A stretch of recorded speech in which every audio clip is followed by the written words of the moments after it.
Parshas Yitro, the fourth Aliyah, Revi. We've been waiting for this. Finally, we arrive at Har Sinai. The pasuk tells us at the beginning of the Aliyah that it was on Rosh Chodesh Sivan, the third month. At that time, they didn't call it Sivan; they just call it B'Chodesh Shlishi. We call it Sivan. On the third month, on the first day, they arrived at Midbar Sinai. They had traveled from Refidim. They packed up. They went. They arrived. And they camped, the pasuk says, Vayichan Sham Yisrael Neged Ahar. So many of you are familiar with a famous comment of Chazal that's cited by Rashi. Vayichan, they camped, one, in singular, Ki ish echad b'lev echad.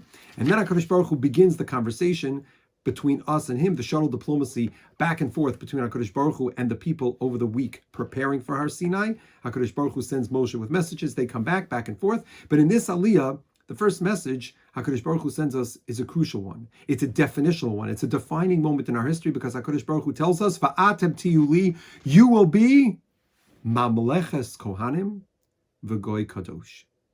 We will be a kingdom of kohanim, of priests, and a holy people. Why the repetition?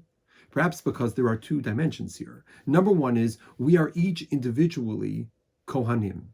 Whether you are biologically Mizera Aaron HaKohen, or whether you are a Jewish person who is a role model, who's meant to be a shaliach, a divine emissary for HaKadosh Baruch Hu in this world, to be a light for all humanity. So you are part of Mamleches Kohanim, the collection of individuals who are Kohanim. But ultimately, it's about a Goy Kadosh.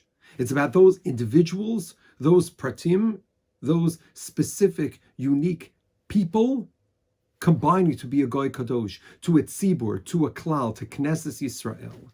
That is the ultimate fulfillment of the Jewish people, where all of the Yechidim become part of the Pratim. Rav Avram Yitzchak HaKohen Kook, the first rabbi, the chief rabbi of the modern settlement of the land of Israel, he points out in his Hakdama to the Sefer Shabbos Haaretz, his treatise on Shvius, to the extent of which somebody is holy, their Kedusha, it depends on their connection to Knesset Yisrael as a whole, to the Tzibur.